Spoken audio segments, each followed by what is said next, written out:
bimbingan klasikal, jadi kita tetap harus semangat walaupun lagi puasa, oke? Nah, jadi gimana kabar kalian semuanya hari ini? Sehat. Alhamdulillah. Ini habis mata pelajaran apa kalian? Biologi. Biologi. Iya. Enak gak? Seru. Iya. Seru pelajarannya atau gurunya? Dua-duanya. Ya, berarti pelajarannya enak, gurunya juga enak ya? Iya. Bagus, mantap. Jadi di sini kalian udah tahu belum tujuan saya kesini mau ngapain? Belum itu tidak. Mau ya? Meningkatkan kepercayaan diri. Oke, ya mungkin ini salah satu tujuan saya yaitu menjelaskan mengenai ini. Tapi kita pertama-tama saya jelasin dulu kalau saya di sini itu mau bimbingan klasikal untuk kalian. Kan sebelumnya udah pernah mengisi formulir ya. Nah, dari situlah kalian terpilih untuk saya masuk ke kelas ini. Jadi sebelum kita mulai lebih lanjut, RPI kita berdoa terlebih dahulu ya. Oke, berdoa menurut saya masing-masing. Oke, berdoa selesai. Nah, sebelum kita masuk lagi, saya punya permainan nih. Biar kita tahu ya. Oh ya, saya kan belum kenal ya sama kalian. Mungkin boleh perkenalkan diri dulu dari yang hijau ya. Oke, perkenalkan dulu saya namanya Tasya. Tasya, oke, kamu. Halo, Bu Salsa dan teman-teman, nama saya Punya Salsa. Oke. Oke, Bu, nama saya Alvito Fadil Mustafa. Ibu bisa panggil saya Alvito. Oke, Alvito. Sebelumnya, Nama saya Stella Dursani, biasanya dipanggil saya. ya sebelumnya. Nama saya Putri Rizalina, biasa dipanggil Putri. Oke, yang kebetulan nama saya Nabi, biasanya bisa dibilang. Oke, nama saya Manda, itu kepanjangan aman dan damai. Terima Wah. kasih semuanya. Oke. Jadi Tasya, Fidel, Manda, Nabita, Mutia, Selwa, dan Mas Alvito. Oke. Oke. Nah, ini saya punya permainan. Nanti sebentar. Saya punya kertas yang isinya itu satu kata. Enggak satu kata sih, ada 3 kata. Tapi satu katanya itu adalah kunci untuk kalian mengeluarkan ekspresi. Jadi karena kita akan temanya kita hari ini itu meningkatkan kepercayaan diri dalam berkomunikasi. Nah, komunikasi itu bukan sekedar berbicara terus lisan juga, tapi juga dengan ekspresi kita. Jadi di sini tujuan saya untuk permainan ini itu kita bisa berkomunikasi sesuai dengan ekspresi kita. Jadi kalau misalnya komunikasi, mungkin ya kalau misalnya kita ngomongnya baik, tapi wajah kita itu kayak yang gak enak gitu. Jadi itu sesuai gak sih sama komunikasi? Tidak. Nah, beda kan? Kayak gitu. Jadi kita mulai ya. Saya akan kasih satu-satu untuk kalian. Gak boleh dibuka ya, Bu? Belum boleh. Lepas. Ya, jangan guys. Makasih, Bu. Ya. Nah, oke, sudah pegang semua kertasnya? Sudah.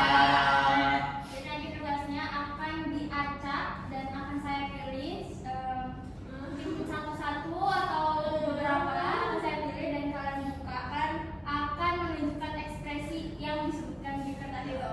Gimana ekspresinya? Misalnya saya mendapatkan ekspresi ketika saya marah, dan saya akan menunjukkan ekspresi saya marah. Terus nanti kalau udah ada yang menebak, nanti kalian yang penebaknya yang bisa menebak itu mengeluarkan apa yang dilakukan. Jadi ketika aku marah, aku akan misalnya makan gitu. Yang berhasil nebak ya, gitu. Oke, ada yang nggak ada yang belum paham?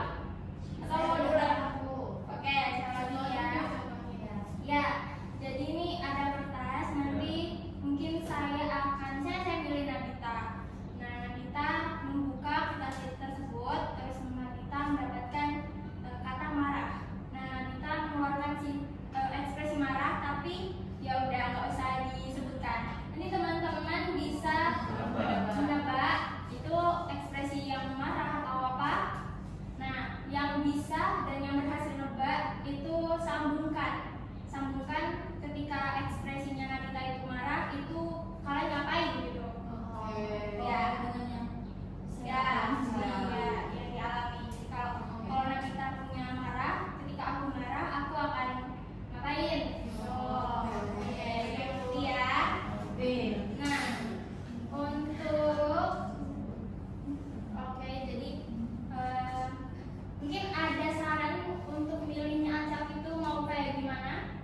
Saya langsung pilih atau kayak apa? Tunjuk aja ya. Oke.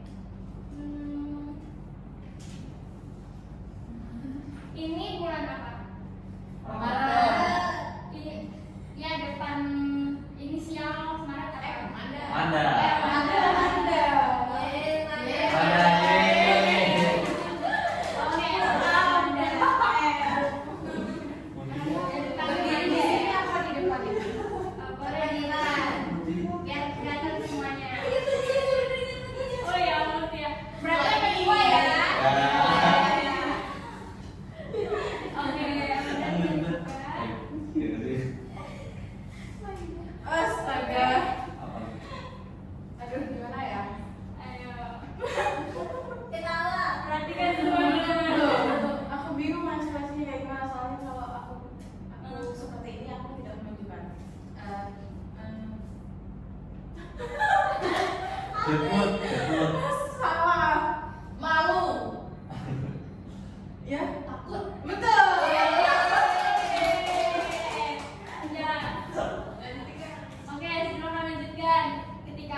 Cemas, sedih,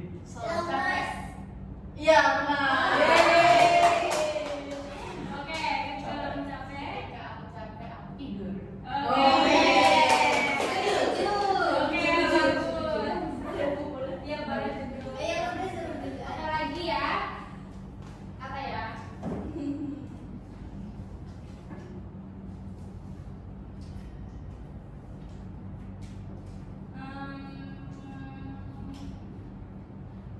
Hitung deh, hitung. 1, 2, 3. Nanti kalau misalnya saya bilang stop, tapi ada yang lanjut, itu yang kena, yang menunjukkan ekspresinya. Oke? Bentar. 1, 2, 3. Oh gini ganjil. Ganjil nggak usah sebut. Kalau ganjil nggak usah sebut. Oke. Ya. Oke. Kalau apa yang beda dia sebut. Mulai hitung dari atas. 2. Iya ya udah. dia betul. Iya betul. 2, 4, 6. Ngapain? Ayo makan. Bener dong, kan bagus. Bener lah.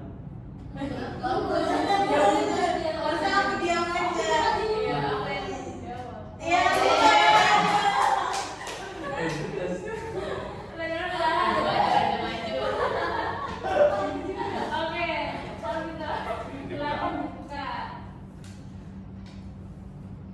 Nah. Percaya diri. Iya.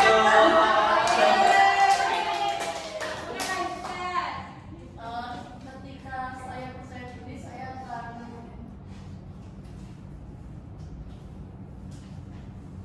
lebih kayak lebih semangat. Lagi terakhir ya. Mulai berhitung lagi, tapi genap ya nggak usah di sini. Oke. Oke, mulai dari Yudia. 1, 3, 5, 7, 8, 9.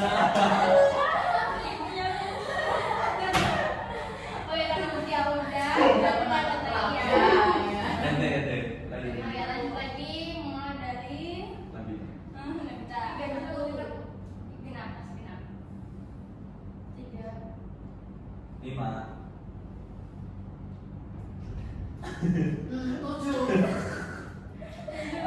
9 11 13. Ayo.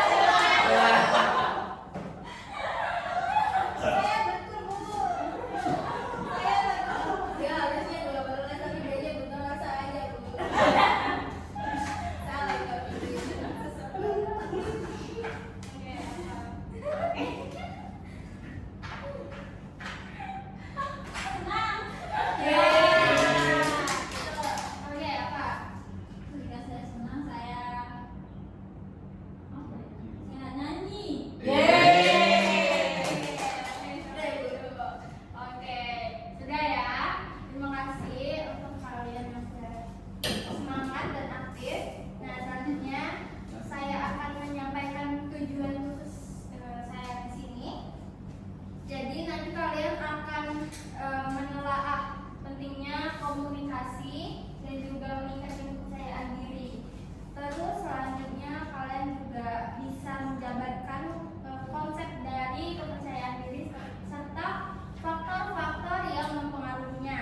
Kemudian kalian juga mampu mengembangkan sikap percaya diri dalam kehidupan sehari-hari dan juga kalian bisa menunjukkan keterampilan komunikasi interpersonal secara efektif.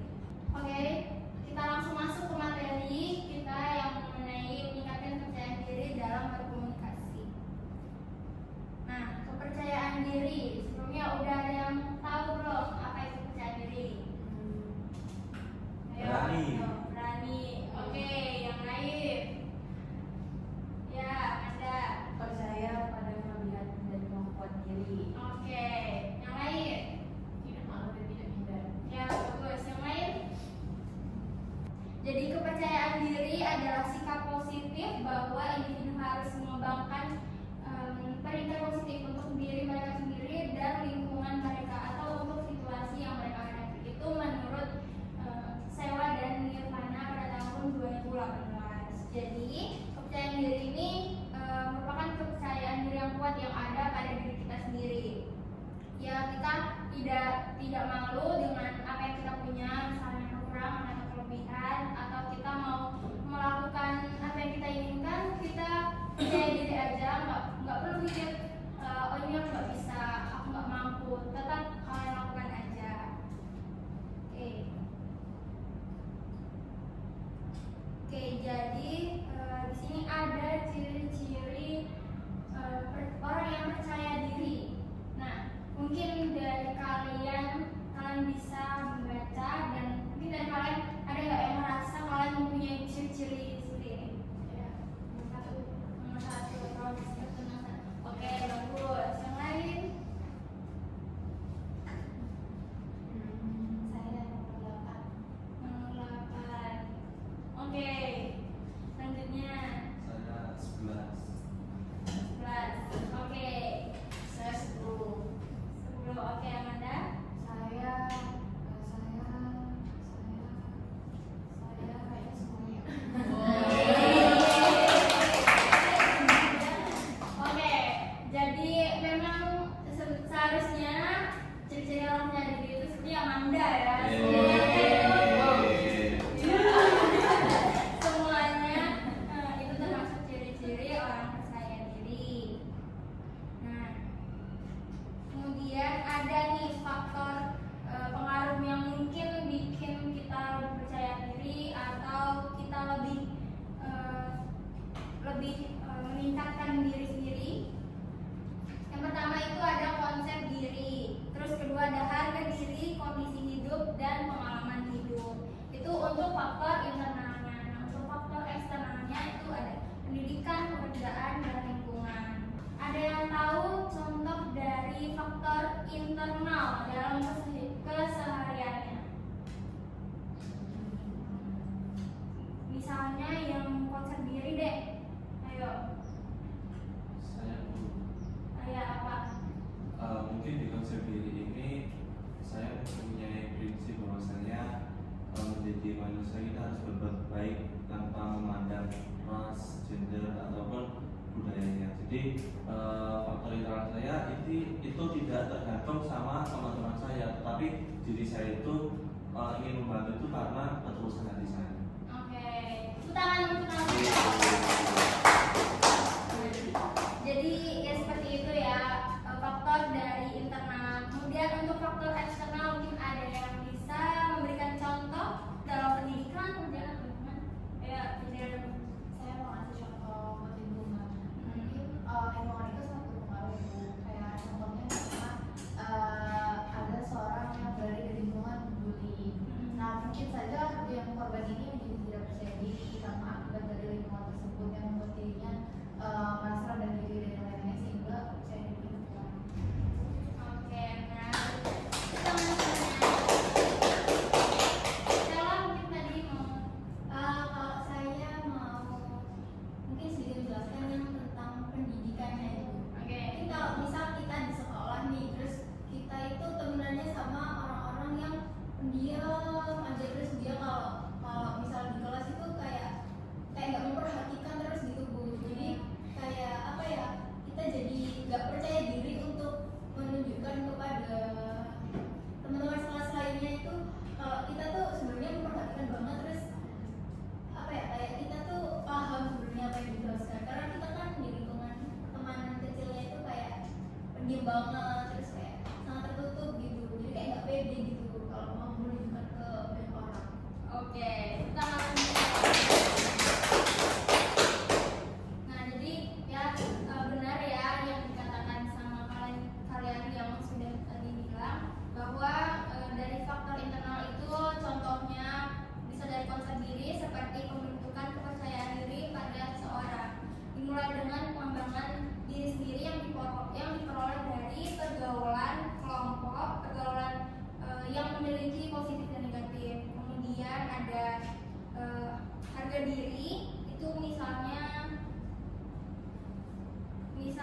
itu orang yang memiliki harga diri tinggi akan mudah berhubungan dengan orang lain dan menilai dirinya secara logis seperti bersosialisasi gitu.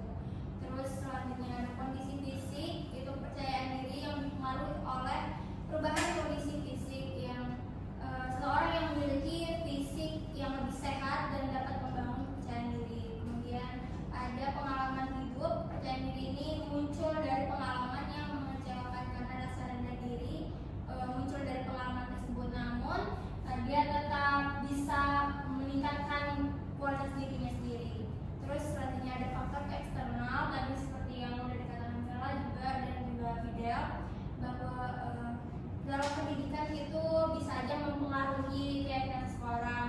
Misal kita nggak percaya diri mau berpendapat atau memberikan apa yang kita pikirkan gitu, itu bisa aja kita tingkatkan lagi supaya kita enggak apa ya, istilahnya enggak terlalu merendahkan diri sendiri, jadi kita tetap percaya diri aja. Terus selanjutnya ada pekerjaan, bekerja dapat membantu kita meningkatkan kreativitas dan kepercayaan diri. Kemudian dari lingkungan juga itu faktor eksternal dan contohnya itu seperti yang dikatakan sama Fidel tadi. Oke. Nah selanjutnya cara meningkatkan kepercayaan diri. Jadi untuk meningkatkan kepercayaan diri ini, menurut Granville Placer itu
komunikasi.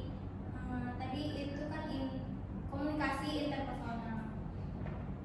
Nah, oke, tadi udah dijelasin ya mengenai komunikasi. Dan menurut kalian seberapa penting sih komunikasi ini dalam kehidupan sehari-hari, mungkin dalam berteman atau dengan keluarga? Ayo, Setuju. Bukan. Ya. Siapa? Penulis ide ya? Oke.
kalian mengenai ini tadi tema kita hari ini. Nah, saya mau kalian nuliskan tadi udah diceritain ya. Kalian menuliskan strategi penting untuk berkomunikasi dalam kehidupan sehari-hari yang berdasarkan dengan pengalaman kalian. Oke, kalian tulis di kertas ini.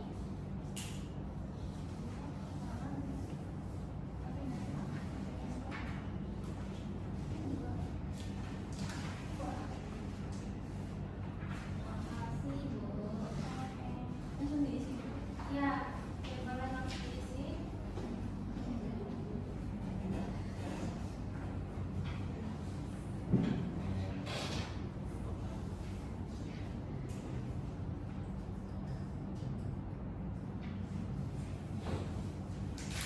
Bu, mau tanya, Ya.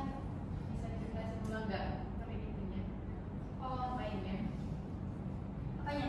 Ngapain? Oh, kalian tulis strategi kalian dalam berkomunikasi, misalnya kayak yang Nabita berlibat. Nah, itu gimana sih cara kalian bisa biar nggak kayak gitu? Oke, selamat mengerjakan.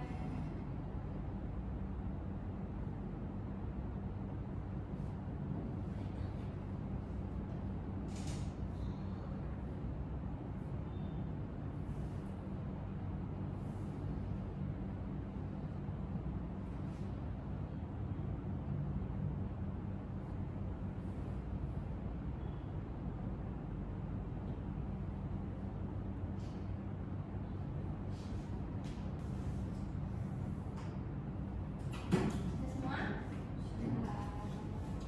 Sudah? Oke. Saya mau kalian sebutkan yang kalian tulis di kertas. Semuanya ya. Jadi semuanya sebutkan, mulai dari Nabita. Oke, menurut saya strategi dalam berkomunikasi itu biar kayak tadi, biar diskusi itu nggak berdiri satu kemana. Yang pertama itu kesiapan. Kesiapan dulu, kayak nyiapin materi, menghafalkan materi mungkin. Ya. Terus yang kedua tuh latihan itu entah itu latihan sama diri sendiri di depan cermin, itu latihan biar untuk melatih itu rasa komunikasi itu. Terus yang ketiga itu tenang, nggak usah karena kalau semakin deg-degan kan semakin seset gitu. Iya, Terus yang terakhir tuh ngobrol sama teman dekat, maksudnya melatih komunikasi itu dengan teman dekat gitu sih. Oke. Ada lagi? Sudah. Selanjutnya ada. Oke, strategi komunikasi menurut saya. Wow. Oke, jadi aku ada 4 poin menurut aku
presentasi atau ada perform gitu ya di depan itu biasanya aku latihan terlebih dahulu.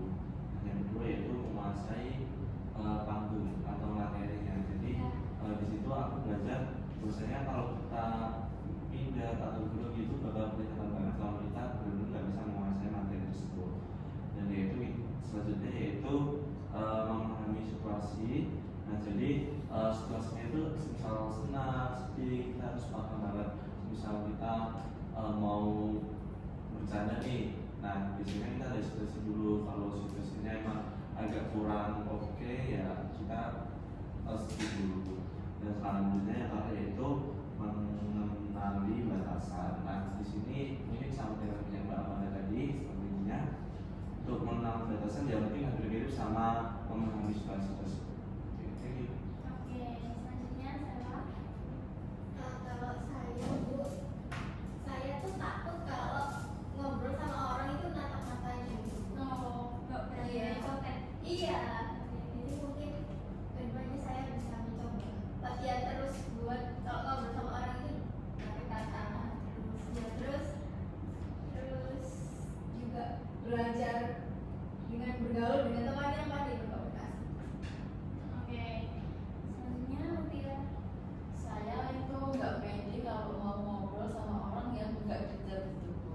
Jadi saya nggak berani negur orang atau nggak berani ngajak cerita orang yang belum terlalu dekat dengan saya. Dan strategi saya untuk menghadapi ketidak percaya dirian ini, saya harus berani dan nekat. Berani dan nekat di sini tuh kayak di pikiran saya sapa nggak ya itu nggak usah kayak gitu. Jadi harus sapa aja biar dikira kita itu nggak sombong. Oke, oke bagus ya jawabannya. Selamat dulu semuanya. Oke, bagus ya jawaban dari teman-teman semuanya. Mungkin memang ada keterbatasan kita dalam berkomunikasi, keterbatasan masing-masing, tapi kita juga bisa meningkatkannya dan juga mempunyai strategi dalam keterbatasan komunikasi kita itu dan lebih percaya diri pada kemampuan kita sendiri. Nah, jadi mungkin kita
speaking dari ibu yang masing-masing sekali yang bisa menggambarkan bagaimana sih kita mengekspresikan dari speaking tersebut. Nah, selanjutnya yaitu tadi juga disuruh menulis strategi apa. Nah, di situ juga saya mengetahui strategi atau yang dimiliki dari teman-teman itu sangat berbeda sekali dan mungkin bisa menginspirasi ataupun aku bisa mencontoh dari teman-teman tersebut. Oke, tangan ya.